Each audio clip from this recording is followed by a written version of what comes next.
Buenas noches con Miguel Noche, esto es Conclusiones Irresolubles.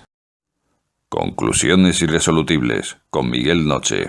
Esta noche vamos a hablar sobre una sustancia un tanto controvertida. No es otra que el colesterol. ¿Qué te viene a la cabeza cuando dicen colesterol? Te echas como para atrás, ¿verdad? Y es que se han encargado de que nos suene como a enfermizo o como a la propia enfermedad, ¿no? Oímos colesterol y parece que hablamos de una enfermedad. Esta noche vamos a tratar de tocar todo lo relacionado a esta sustancia y desde luego no es poco lo que hay alrededor de ella y por lo tanto no va a ser un programa corto, ¿no? Me parece que no va a durar 5 minutos el programa de hoy. Quizás sea el momento de que vayas a por unas palomitas o por una cerveza, un café o vaya usted a saber. Pero como digo, no me gustaría dejarme nada en el tintero sobre esta sustancia. Decía que es controvertida. Bueno, pues vamos a la definición. Simplemente su definición ya empieza con la controversia, porque hay quien dice que se trata de una grasa. Luego hay quien lo define como un alcohol. Hay otros que van más allá y dicen que se trata de una cera, una especie de cera. Bueno, yo lo definiré como un lípido compuesto de alcohol, que en definitiva casi todo es lo mismo. Bueno, pues lípido compuesto de alcohol. Como veis, ya es controvertida, empezando por su propia definición. ¿Qué es el colesterol?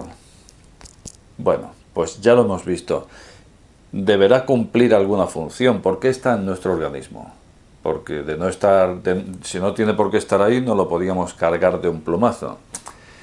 ¿Cumple alguna función el colesterol? Pues cumple funciones y de lo más importantes. En principio, se encuentra en la pared de toda célula en todo nuestro cuerpo. O sea, nuestro cuerpo, si no tuviera esa pared celular, digamos que el propio contenido de la célula se mezclaría con el líquido intersticial y al final nos diluiríamos y nos quedaríamos hechos un charco en el suelo, como quien dice. Más o menos. Vale, entonces resulta que el colesterol es vital para formar esa pared celular. No solamente la pared externa, sino paredes internas, que son concretamente las del núcleo, la de la mitocondria y demás. Toda pared celular o intracelular está formada de colesterol. Además de eso, es vital en la formación de hormonas, tanto hormonas masculinas como hormonas tiroideas. Es vital para sintetizar la vitamina D a través del sol. También sintetiza lo que son los ácidos biliares. Por lo tanto, digamos que se encarga de un montón de funciones y que por supuesto tiene que estar en el organismo y que se trata de una sustancia amiga, por supuesto. Sin embargo, ¿cuánto se la demoniza? ¿Cómo llega hasta ahí? ¿Cómo llega hasta nuestro cuerpo el colesterol? Bueno, pues en principio no es que llegue, es que el propio hígado se encarga de fabricarlo y lo fabrica diariamente, con lo cual no se trata de algo que... No, está muy familiarizado y lo fabrica diariamente. Como ya sabéis, tenemos el colesterol malo y el bueno, que en definitiva son el mismo, que solamente les diferencia la lipoproteína que los transporta, con lo cual aquí tendríamos... Voy un poco rápido porque creo que hay mucho que tocar hoy. Tendríamos el colesterol bueno y el malo, que serían concretamente el LDL y el HDL. Y la única diferencia, pues es que el colesterol llamado malo sería el que sale del hígado al resto del cuerpo, a todas las células del cuerpo, y todo ese sobrante que no han cogido es el que retorna hacia el hígado a través del colesterol bueno. Hay quien dice que el malo en su salida hacia el exterior del hígado, en su paso por las arterias, es el que se sedimenta en ellas y por eso se le llama el malo. También hay quien le llama al bueno porque dice que recoge el malo, en fin, bueno. En definitiva, algún entendido que otro dice que tampoco es bueno tener un exceso ni del bueno ni del malo. Tampoco está tan claro que aquel que hace el ateroma sea el bueno o sea el malo. Bueno, pues resulta que, como hemos visto, el hígado se encarga de fabricar sus cantidades al día. Resulta que hay otra forma exógena de que el colesterol llegue a nuestro organismo y es a través de la alimentación. Bueno, pues la alimentación, llevamos también años y más años barajando qué tipo de alimentos son buenos y qué tipos de alimentos son malos para el colesterol, y aquí nuevamente hay una controversia que no se abarca. Siempre se está diciendo que las carnes rojas, que las grasas saturadas son malas para el colesterol porque no es que lo produzcan, sino que añaden colesterol al organismo. Efectivamente, las carnes rojas y las grasas saturadas contienen colesterol, por lo tanto sería una ingesta de colesterol al organismo. Estamos de acuerdo, los huevos también, etcétera, etcétera. Hay un montón de alimentos ricos en colesterol. Pero ocurre una cosa, y es que, como decíamos antes, diariamente se fabrica de forma endógena en el organismo y a través del hígado. Y como todas las cosas que se fabrican de forma endógena, el propio cuerpo se encarga de regularlo, fabricar y regular. Eso va, digamos que asociado. El cuerpo es inteligente. El cerebro es la central de todos los sistemas, y digamos que el hígado comunica con el cerebro y el cerebro decide cuándo cortar y cuándo poner a fabricar. Si el hígado está totalmente sano, hígado y vesícula, digamos que trabajan en tándem. Bueno, pues una serie de cosas que, como vemos, ya nos deja un poco atrás todo aquello de que puede ser tan malo o tan bueno.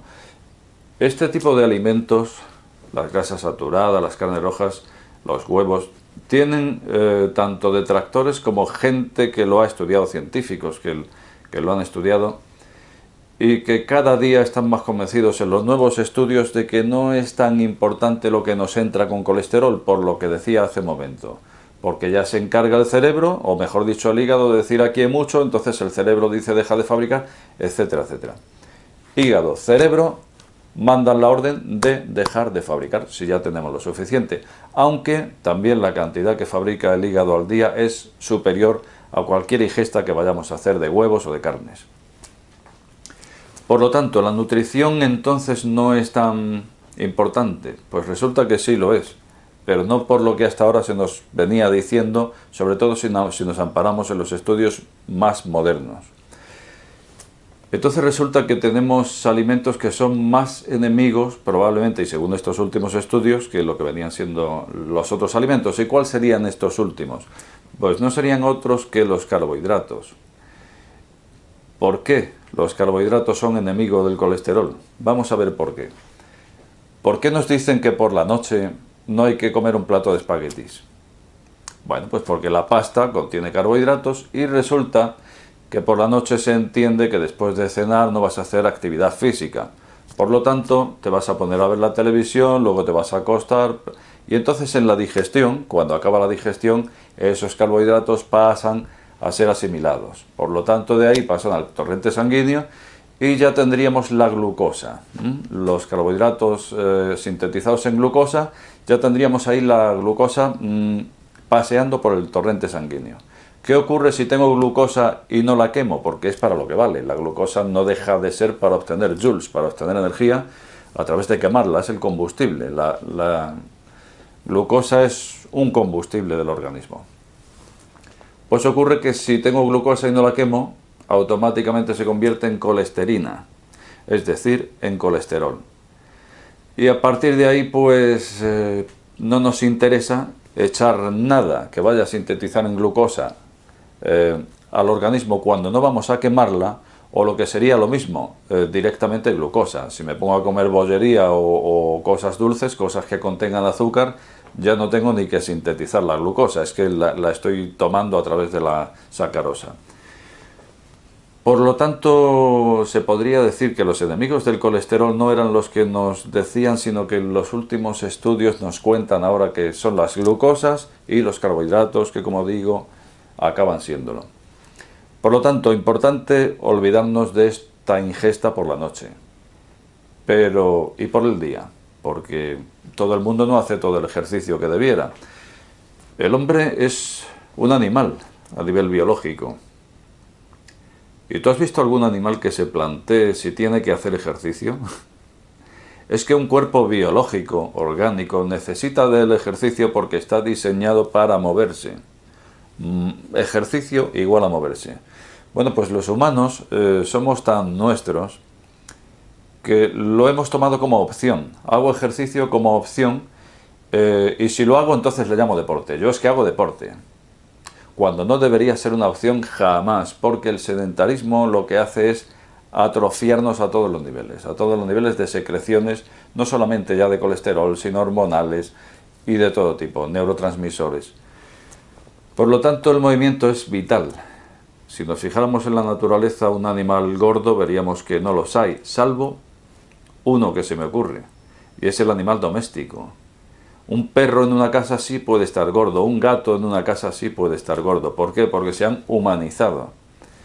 Luego entonces sí, el contacto con los hombres les ha humanizado. Digamos que llevan rutinas similares a las humanas y por lo tanto entran en la obesidad, que no es una cosa que se encuentre en la naturaleza de forma habitual. Por ejemplo, el oso que tiene que hibernar, pues sí, antes de hibernar digamos que intenta meter cosas a sus reservas grasas, pero eso es otro apartado, nosotros no hibernamos. Por lo tanto, ya hemos visto que la alimentación sí es importante. ¿Qué otra cosa sería importante a nivel ingesta? Pues el alcohol, que en principio parece no estar relacionado, ¿verdad? Pero vimos que el encargado de segregar y de regular ese colesterol es el hígado. Por lo tanto, cualquier sustancia que vaya a colapsarnos el hígado, o sea, que nos lo va a poner a trabajar en exceso, digamos que si estoy a una cosa no puedo estar a la otra. Por lo tanto, está comprobado que el alcohol colapsa el hígado, y por este motivo es por lo que el alcohol está relacionado con el desbalance de colesterol. De la misma forma que se está diciendo siempre que no se deben mezclar alcohol y medicamentos. Y es por este mismo motivo, porque llegando al hígado ambos tienen que ser asimilados ahí. Entonces lucharán el uno con el otro para poder ser sintetizados en el hígado. Por lo tanto, al final uno saldrá ganando. Y por eso el medicamento puede llegar a hacer menos efecto cuando tomamos alcohol, que es lo que se nos dice. Bueno, pues ya tenemos un poco claro qué es el colesterol, de dónde sale, qué funciones tiene. Y entonces, ¿por qué se ha ganado tantos enemigos? Pues se ha ganado tantos enemigos por culpa del ateroma, por culpa de la aterosclerosis como enfermedad. Resulta que las primeras veces que se empezó a ver lo que es una placa en una arteria fue en casos de infarto al corazón, de infarto cerebral. Entonces en quirófano el cirujano, pues abriendo arteria, vio lo que había ahí y vio que había una placa formada por varios elementos. Como decíamos al principio, el colesterol actúa como una argamasa. Luego entonces esos elementos eran grasas, era calcio y era colesterol que los mantenía unidos. Por lo tanto, al colesterol se le ha acusado, por el mero hecho de estar ahí, se le ha acusado de que no debería estar ya en ningún sitio. O sea, muerto el perro se acabó la rabia. Si el colesterol hace ateromas, pues resulta que elimino el colesterol. Eliminarlo no, porque entonces directamente acabamos ya. Pero si lo bajo a unos niveles, vamos a decir, de 200. ¿Qué adulto tiene un colesterol por debajo de 200? Y vamos a llamar adulto a una persona de 40 a 45 años. A partir de ahí, a partir de 40 a 45 años, ¿quién tiene un colesterol por debajo de 200? Por lo tanto, hombre, siempre se puede decir, sí, pero será mejor tenerlo más bajo. Pues hombre, o no, es que no está tan claro. Y es que hasta hace bien poco los niveles estaban en 240, hasta hace un poco tiempo más había una tabla que era muy curiosa, y es que decía, súmale 180 a tu edad, y sumando 180 a tu edad, si tú tienes 40 y 180, pues tenemos 220. Una persona de 60 años, pues con 240 estaría en su nivel de colesterol, en su nivel máximo de colesterol. Bueno, pues no está mal. Pero sin embargo las voces de ahora nos venden a bombo y platillo que a 200 el colesterol está alto. Y entonces nos encontramos a diario esos anuncios de tómate esto porque el colesterol a 200, el colesterol a 200. Dale un número a un publicista. En cuanto a un publicista le estás diciendo 200, ya vamos, te está vendiendo su producto y te lo tienes que tomar o te mueres por tener el colesterol a 200. Pero a lo que íbamos. Si el colesterol está haciendo placa, ¿no sería más sensato analizar por qué el colesterol hace una placa ahí? Como todos sabemos, los marineros contraían una enfermedad cuando realizaban viajes de larga duración en alta mar. Esa enfermedad era el escorbuto. Muchos de ellos venían desangrados, sus arterias se rompían literalmente y morían desangrados. Costó muchas muertes llegar a ver qué es lo que ocasionaba esta enfermedad, hasta que se vio que simplemente añadiendo fruta en esos viajes bastaba para parar el escorbuto, para detenerlo. Bueno, pues hasta ahí bien, se vio que solamente lamiendo un limón una vez al día, eso era suficiente para detenerlo. Pero por otro lado tenemos los estudios de Linus Pauling, que es uno de los precursores de la vitamina C como suplemento en megadosis. Y lo que viene a decir Pauling, pues es lo siguiente, que todas las personas en la actualidad estaríamos en un escorbuto subclínico.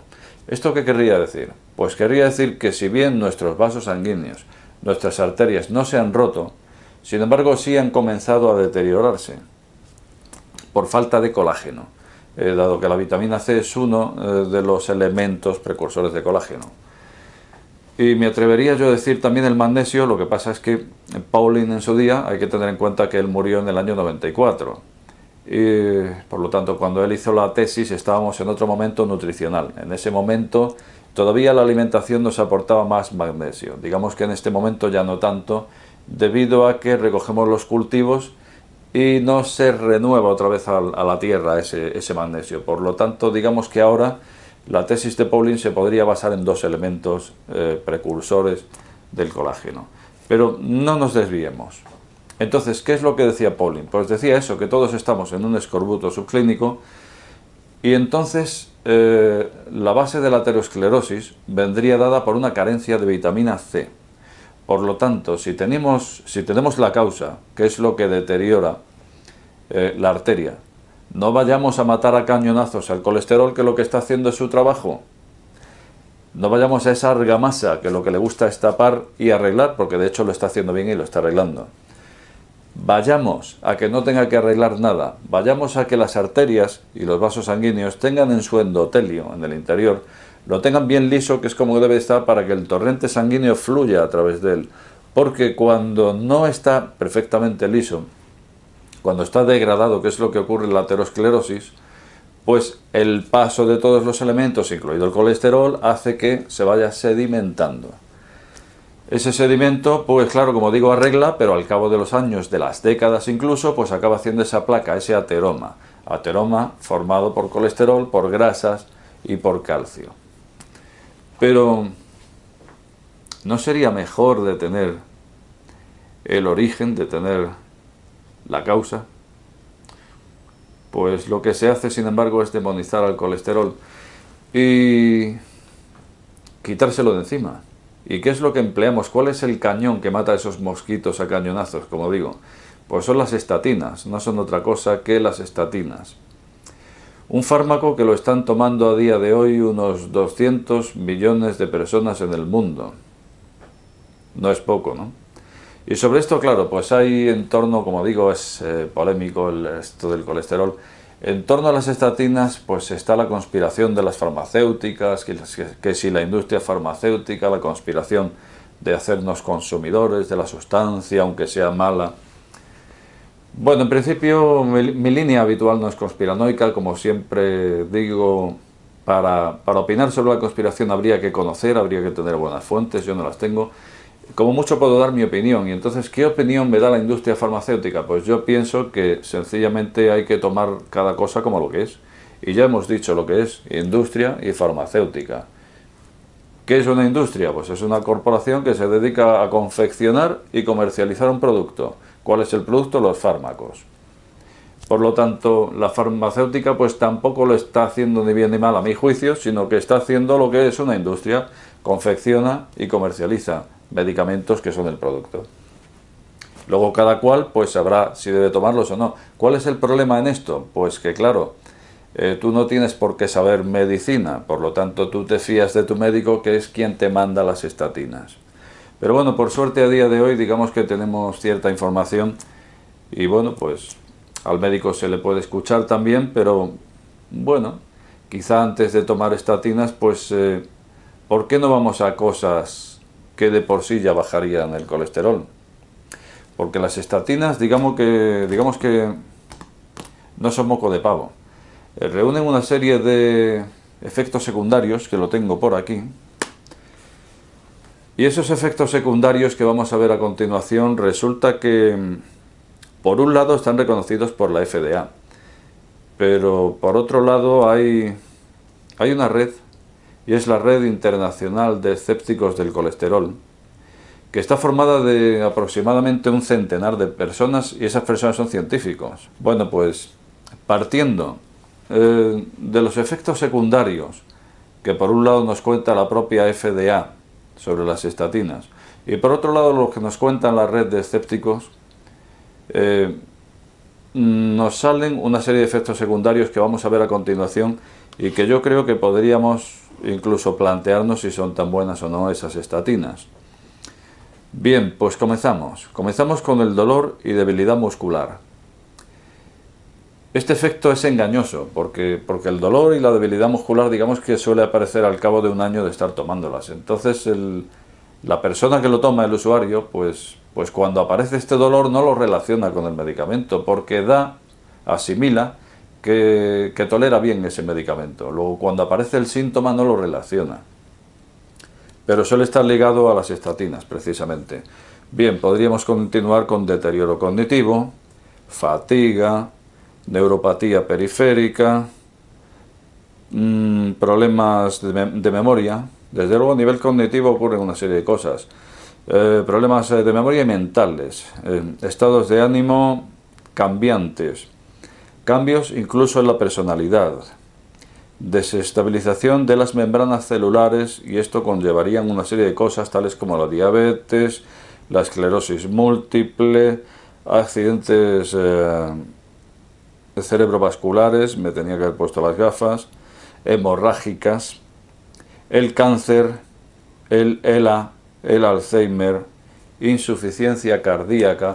Y esto tendría gracia si no fuera porque estamos hablando de algo muy serio, que algo que se está vendiendo para evitar la insuficiencia cardíaca al final pueda generar insuficiencia cardíaca. Bueno, pues estos son los efectos secundarios que parece ser entre unas fuentes y otras que podrían acompañar a las estatinas. Desde luego, si estás viendo este programa y estás tomándolas en este momento, lo que yo no te aconsejo es que vayas y digas ahora no voy a tomarlas. Lo primero, porque si ya en su momento has decidido tomarlas será por algo. Y lo segundo, no creo que sea un medicamento que se pueda dejar alegremente. Luego, entonces, si te estás planteando que no sabías o que no conocías todos esos posibles efectos secundarios y empieza a no gustarte el hecho de tomar estatinas, yo lo que haría, porque no me gusta dar consejos, cada cual que haga lo que quiera, lo que haría yo si estuviera tomando estatinas, pues sería hablarlo con el médico. Bueno, antes de hablarlo con el médico me pondría a hacer ejercicio y haría actividades relacionadas con el exceso de colesterol. La dieta, como hemos dicho, podríamos retirar los carbohidratos, podríamos retirar el alcohol de la dieta, los medicamentos innecesarios y hacer esas actividades que, como digo, precursen a otras sustancias, porque al precursar, por ejemplo, decíamos antes que el colesterol es el responsable de la formación de las hormonas sexuales. Bueno, pues si no hago sexo, las hormonas sexuales se van atrofiando y vamos segregando las cantidades mínimas. Pues mira por dónde hacer sexo puede elevar el nivel de hormonas, y por lo tanto, si fabrico más hormonas, la sustancia primaria con la que sintetizo las hormonas sexuales, como decía, venía siendo el colesterol. Por defecto debería disminuir, ¿no? Otra cosa, tomar el sol. Hemos dicho que precursaba la vitamina D. Cuando el sol incide en la piel, precursa la vitamina D a través del colesterol. Bueno, pues si yo tomo sol diariamente, estamos en España hace un sol bastante bueno. Bueno, pues si tomo el sol a diario todos los días que haga sol, que van a ser 3 o 4, durante media hora, por ejemplo, resulta que precursaré vitamina D. Si precurso vitamina D, por lógica, debería estar utilizando colesterol para precursarla, colesterol que ya no estaría en sangre. Son las cositas que yo haría antes de hablarlo con el médico. Me pondría a hacer ejercicio, mínimamente, como decíamos antes, es vital. Dejaría el alcohol, bueno. Y al final, haciendo todo esto, pues al cabo de un mes o así se lo puedes plantear a tu médico y exponerle lo siguiente. Mira, estoy haciendo lo siguiente, estoy cuidándolo y me gustaría a partir de ahora pues hacerme una analítica, por ejemplo, cada 6 meses para ver cómo funciona la dieta que yo estoy haciendo y por otra parte cómo podríamos recortar el uso de estatinas.